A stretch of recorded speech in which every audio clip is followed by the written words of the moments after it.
More questions? First of all, I'm very honored to meet you here because I'm from Daegu and I wish to come here to see you. It's a long trip. You have made a lot of effort. As I'm become Buddhist maybe several months ago. Yeah.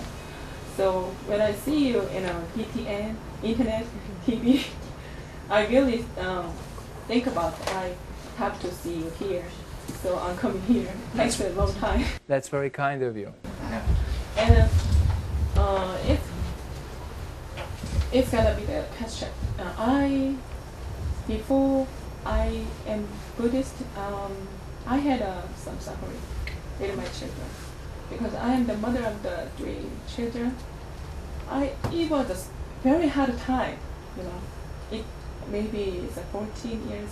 My eldest one is 14 years. Girl? Yes, girl here. I had so many suffer, and then I think about maybe I can be happy. So I have to looking for around. I don't know, some kind of religion or some kind of meditation. I don't know, but yeah. I just suddenly feel that I have to go to the temple. So You I did? went there. Yes, I have a big courage. Good. Very good. You went through the Iljumun. That's one good step.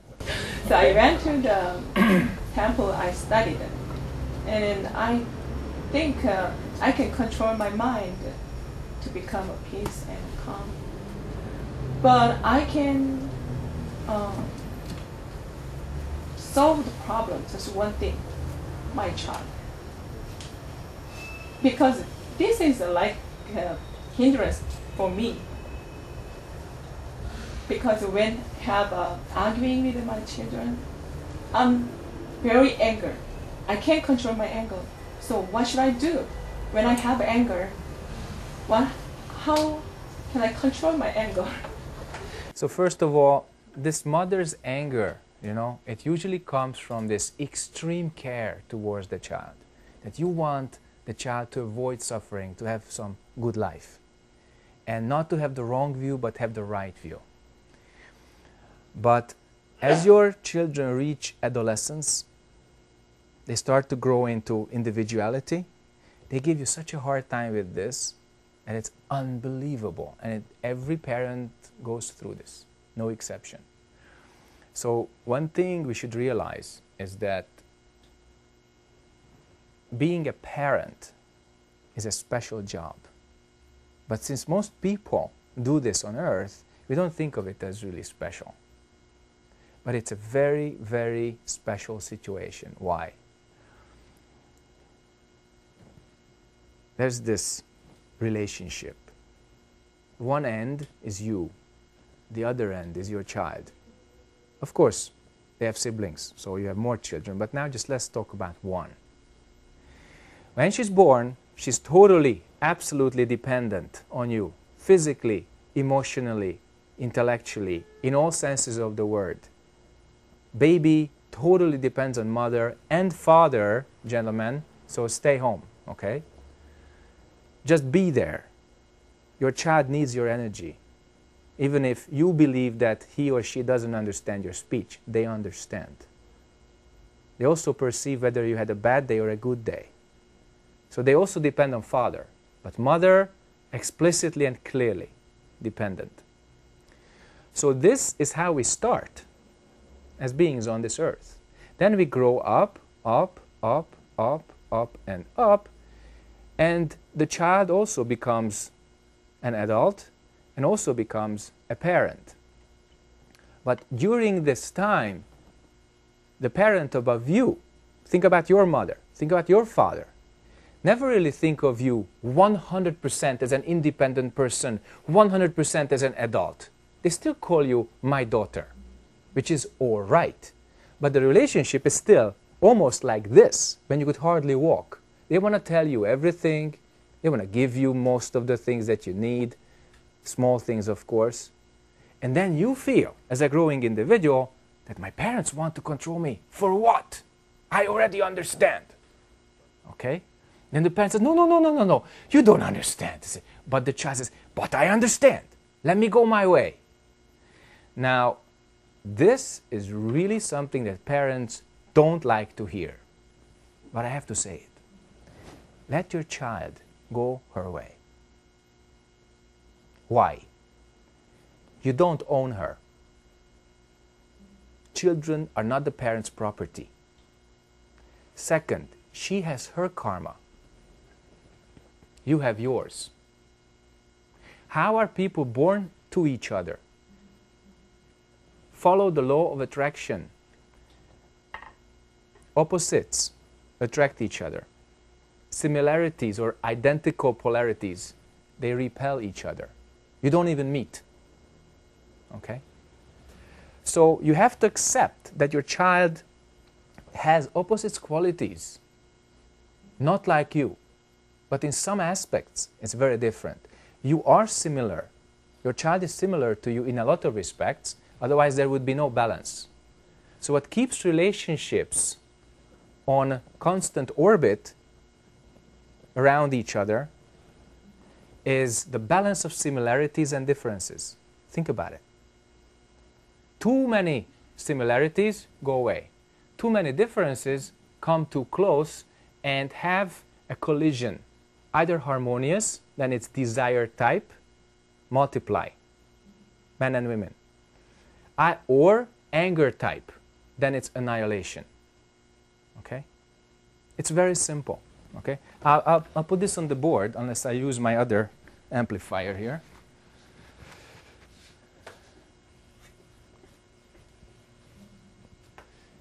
Remember this wonderful chart?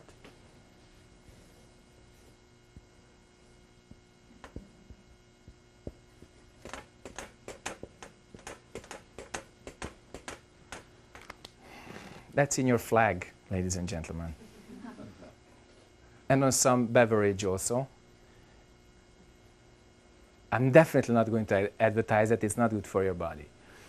And the other thing where you have it is an old Taoist wisdom. We treated this last year. We're not going deep into that again. This is the Tai Chi. And when you have just an empty circle, as the Wu Chi or emptiness. So this is the form world, the dualistic world, and the Wu Chi is the emptiness, no name, no form, no life, no death. Okay, so we have that concept. Now this is plus, and this is minus, and they can unite in many ways. But there are two kinds, and of course the mixture of the two. One is desire type, and it's multiplying. The other is anger type, that's annihilating. Okay? That's how relationships work. So you should decide what you want. Like soldiers work on a doctrine. This doctrine generates anger because it defines what an enemy is. Enemy vision. If you don't have enemy vision, you don't have a military doctrine, then there is no anger type of relationship, there's no war. Okay? Desire, most people understand that. It's a little tricky, but it works pretty much in the same way. You have a vision of a significant other, of your spouse, of your boyfriend, girlfriend, whatever. And then you want that. And then there is multiplying energy, multiplying care, we call that love, and sometimes it results in a new human being, a child.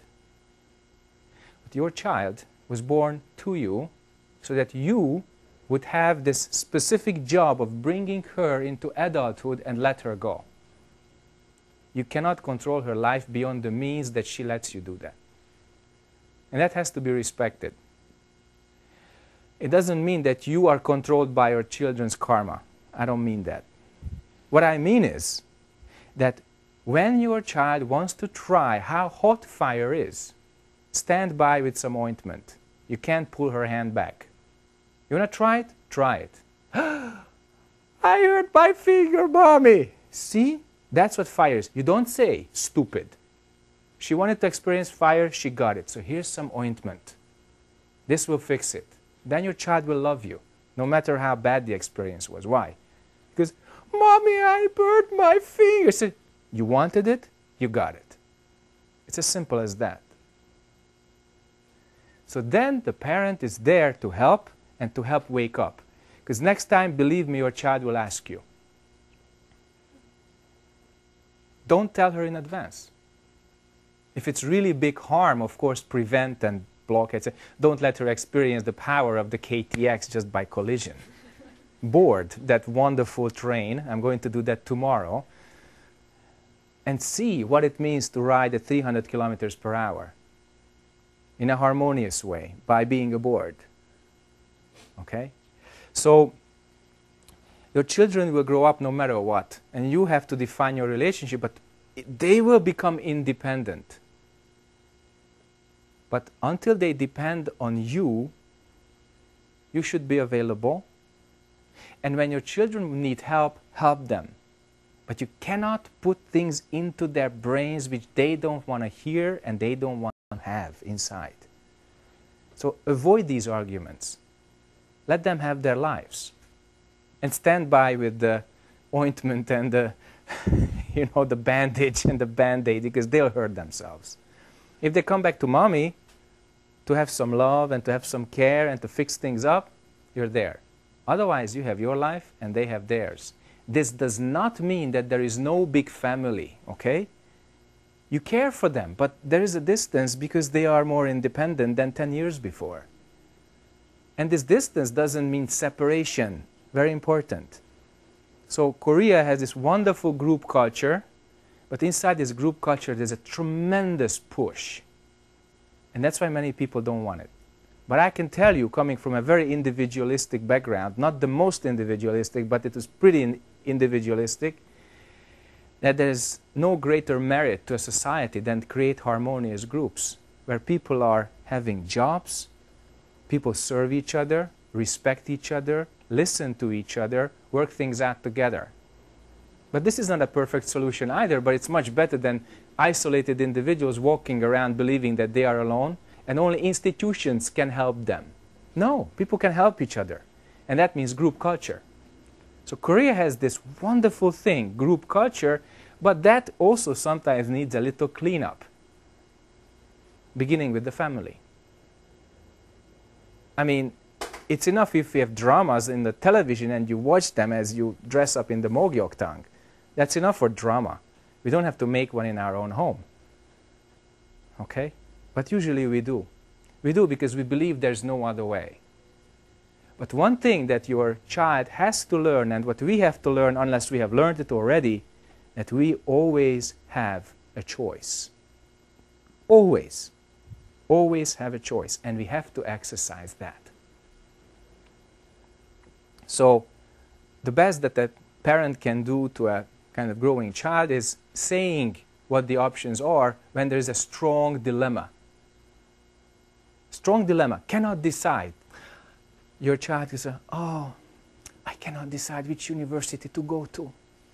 And then you hold her hand because she came to you for advice. You hold her and says, daughter, let's look at these universities because you will experience them. So you go to the campuses and you have a sample.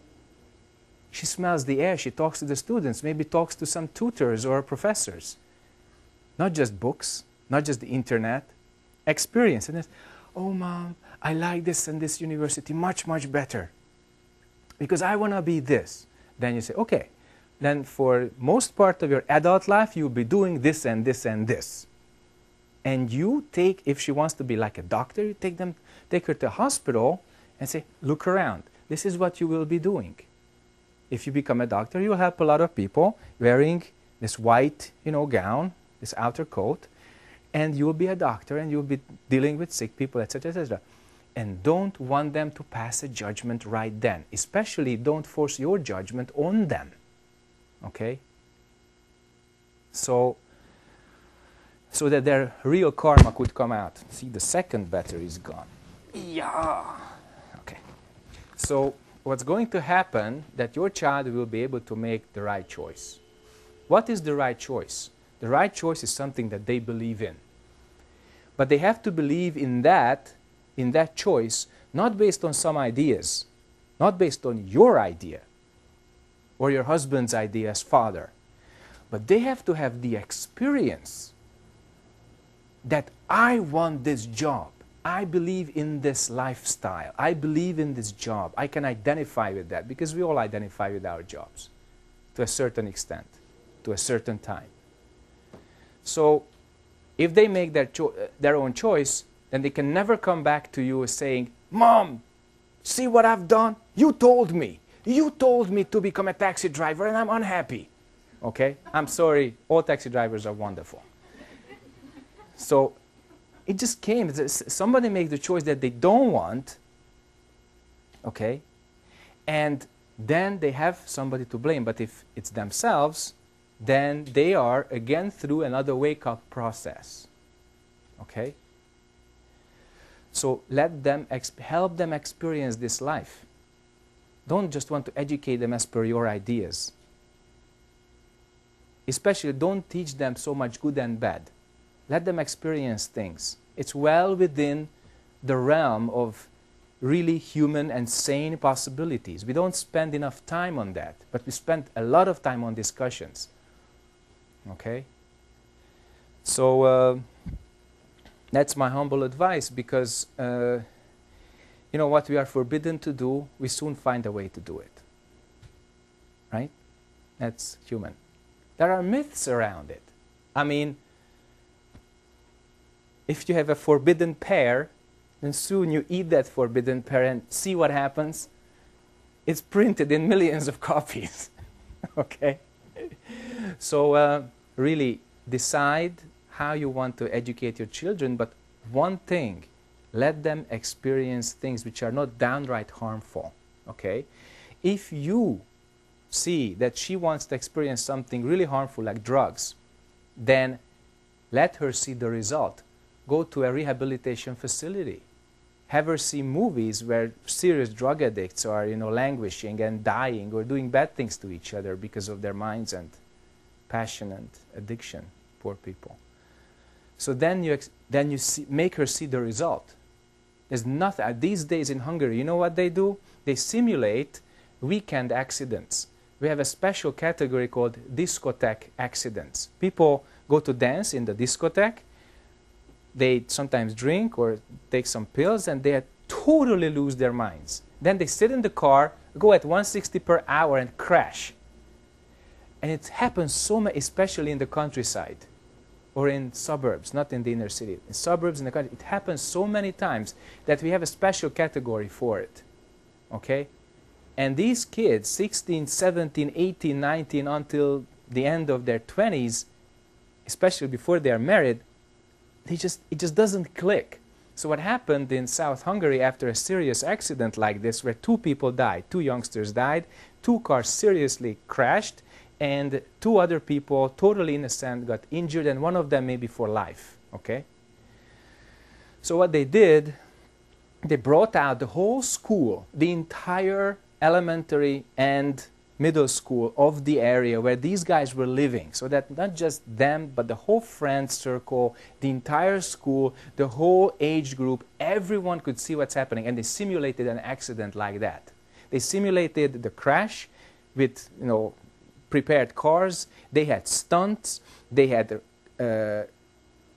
emergency helicopter. They had emergency cars. They had police. They had the parents coming up, playing that their children are dead.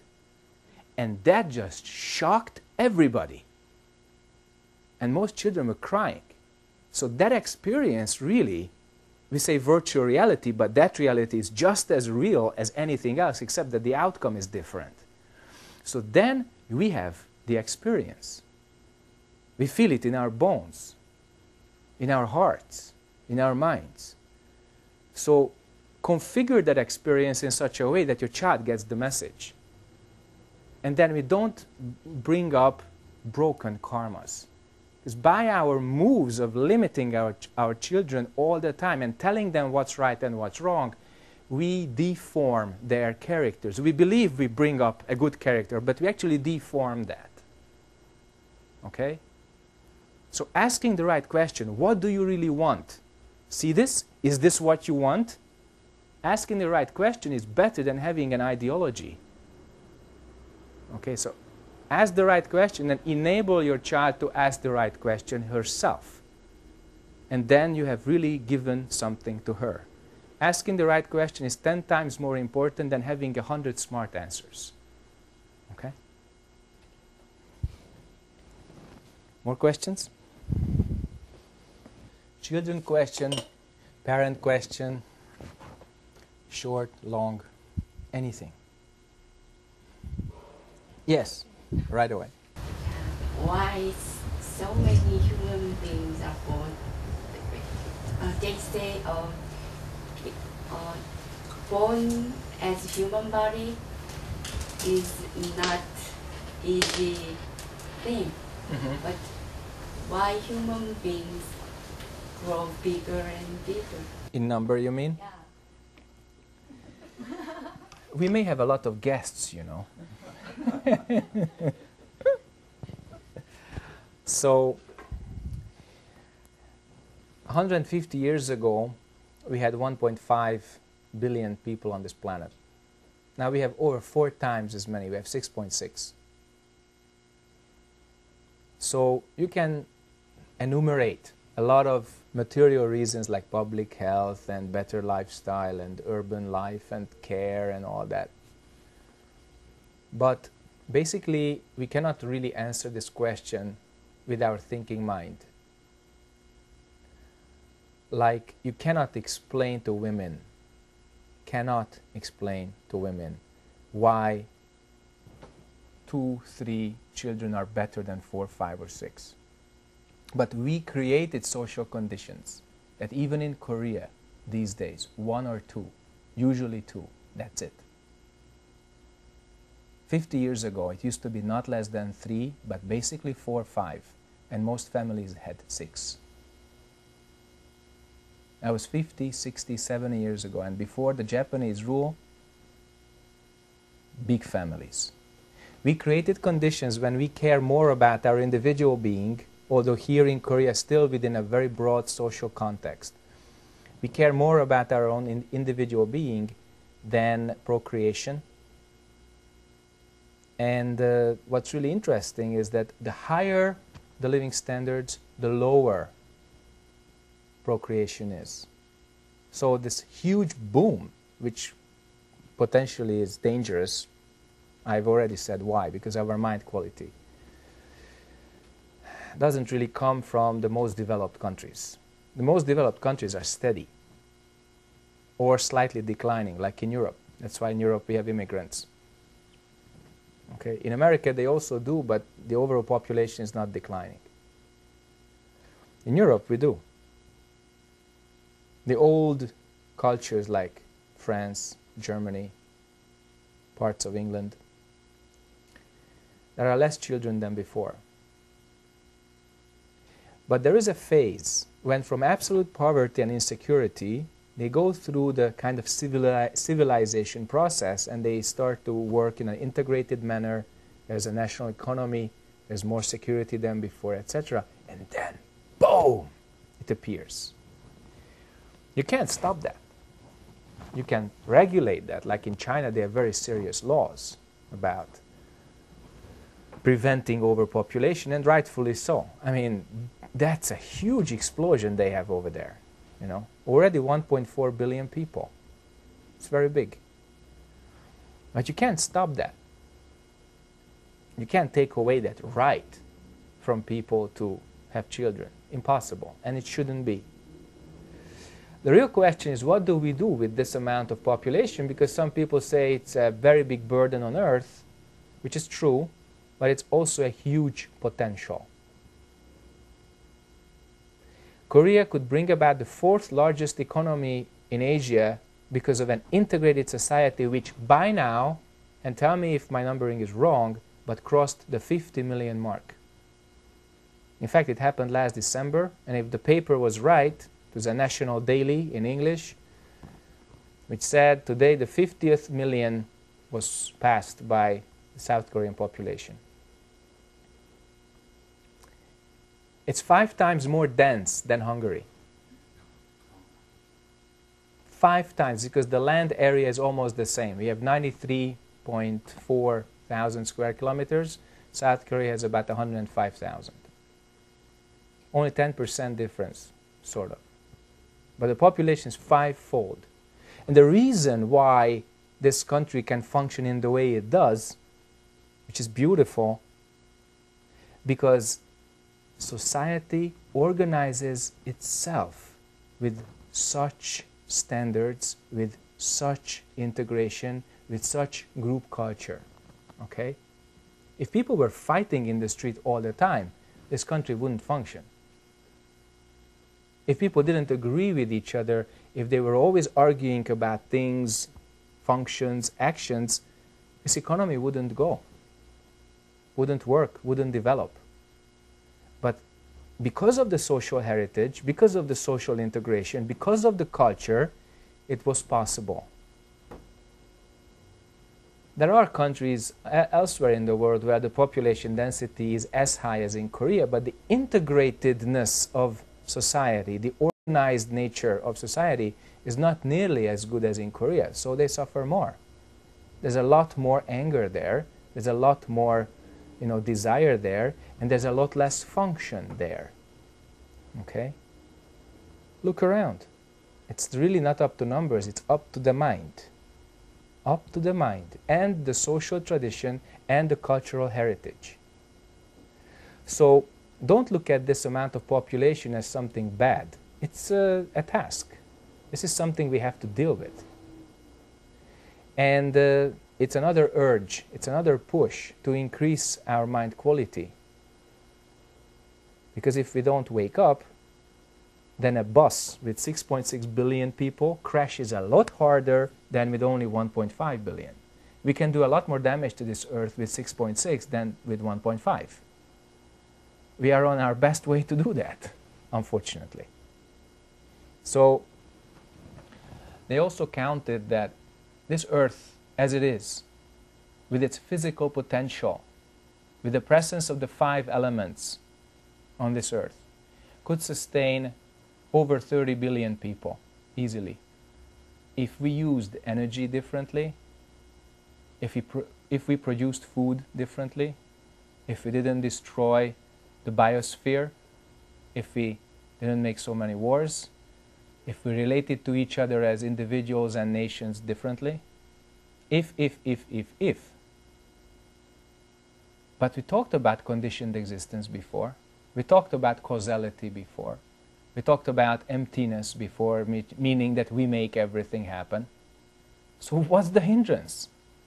The hindrance is that there are very few awakened minds on this planet. That's the hindrance. And most people don't want it. That's also a hindrance, but we have to come to terms with that and wait until people really want to wake up. And there's a race with time. There's a race with karma. There's no time to lose. There's no action which should be done in vain. Because if we don't do our best, then what will others learn from us? That is the question. So it's not a lot. We could still have more.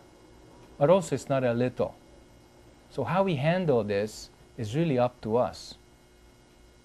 So everybody here should really aspire inside, should really have this great wish inside, that we would become more clear, we would attain this clear mind and help all beings from suffering.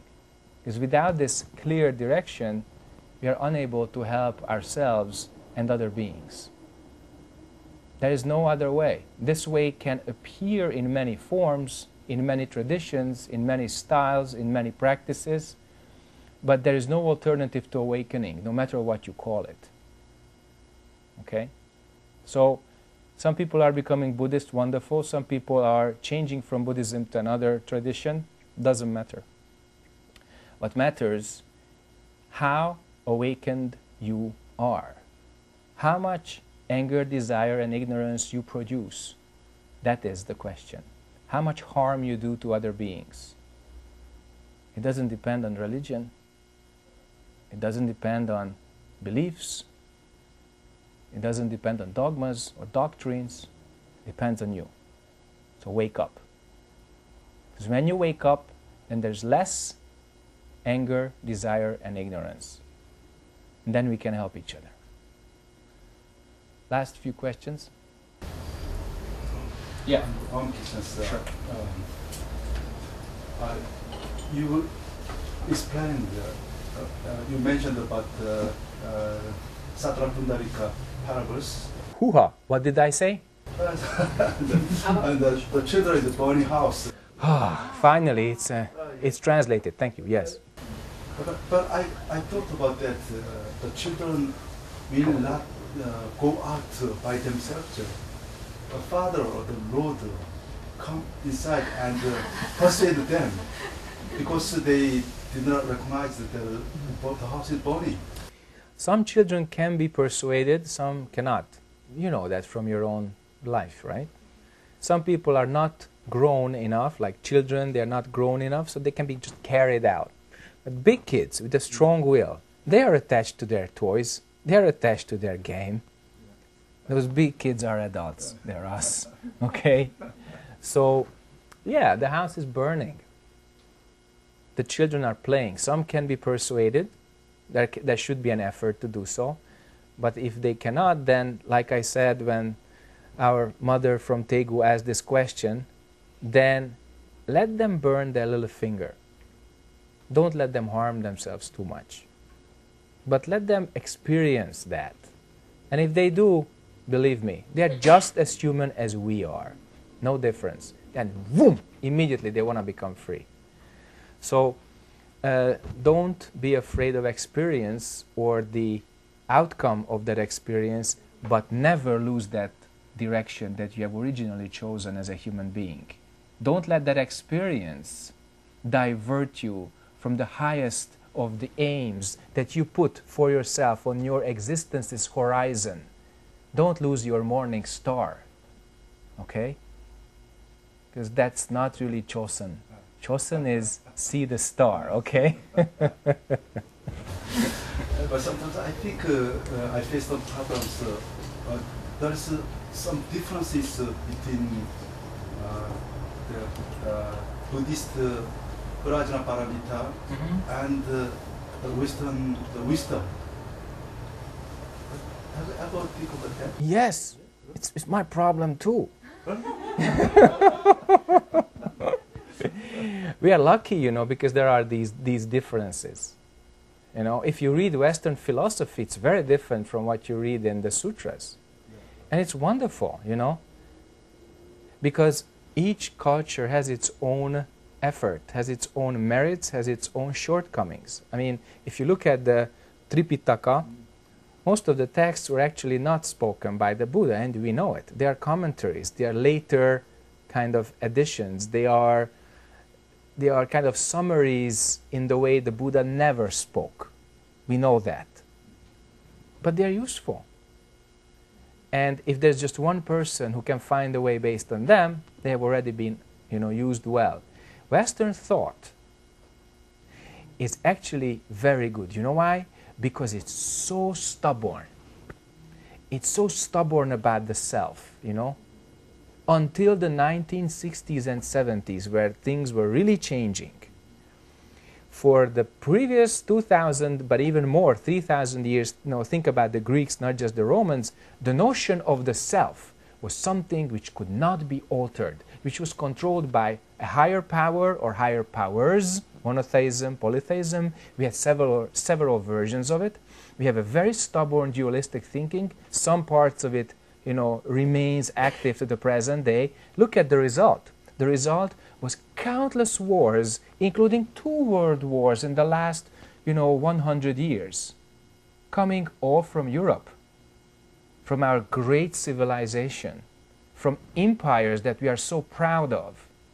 What did we really do to this world? What did we export? We didn't export cars, LCD screens, computers. We exported wars, colonialism, materialism. It's really stubborn belief in the self as an ego, as an unalterable entity created by something or somebody up there, which has a different control system than you or us could access and use. That's the result. Okay? So, what did Asia do? The last 2,000 years, you know that better. It had its own wars, its own infight things, but it wasn't exported so much. Okay? There are wonderful movies made from Korean history, Chinese history, Japanese history, Mongolian history, wars, problems, etc., etc., etc. But we didn't carry it, Asia didn't carry it around the whole world until about 100 years ago. Then it started because Westerners started to interact a little more. So basically, Asian culture, because of Taoism, Buddhism, all these mainstream big schools of thinking, they were always more introvert because you always looked inside. Korea was called the hermit kingdom for hundreds of years because it was not interested in the outside world, except when they imported kimchi. That was a different story. That was a big acquisition, right? So, to tell you the truth, because of the underlying religious stream of thoughts and beliefs, every single country or every single great culture had a little different approach towards the self, towards the group as society, and also towards the world. Okay? So, the West had a very expansionist policy even in the last 2,000 years. Look at the Vikings. The Vikings went to America way before Columbus. The largest empire was created by the Brits, and some other European nations followed in Africa, South America. What the Spanish did to South America is not forgotten for a long time. Also what the Brits did, in India, in Pakistan, in Bangladesh, and other areas in the world like South Africa, that's also not forgotten so easily. It's there in people's minds. They don't say it anymore. So what do we do to the world? It really depends on what we think about me as a person and what we think about the other people and the world. So that's why our views really need some upgrade. What we truly are, what kind of way we follow, what kind of persons or people or culture we perceive around us, and what we think of as the world. Okay? So that helps. Of course, thinking will be always different, because even your thinking and my thinking, but we are much closer than two continents, will be always different, and rightfully so. Religions will always be different, and rightfully so. Nobody should take that away. So when people talk about the harmony of all religions, very important. But then each religion must really understand what it is. The followers must really attain what is the substance of that. And we got that substance as an experience, as a clear thing, then harmony is possible. Without that, just one idea fights another. And then harmony will never come. True harmony. Okay? So, I very, very much appreciate that all of us gathered here tonight. And I wish to see you next week also. Thank you very much for your effort, for your clarity, and for your open eyes and ears. Good night, everybody. Thank you.